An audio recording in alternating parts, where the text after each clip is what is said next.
Hello there guys, in this video I will show you how to remove anyone from Telegram group. Firstly guys, you need to open the group that you want to remove someone from there. For example, in this case we're gonna use this one.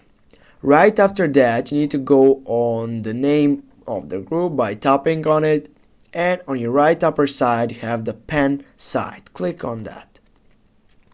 Right down you have 5 options, but you need to choose the last one that says members. Click on members, and then you need to choose the person that you want to remove from this group. For example, I'm gonna use from this one.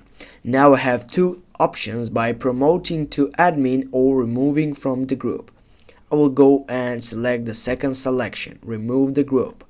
Now guys, you know how to remove anyone from Telegram group.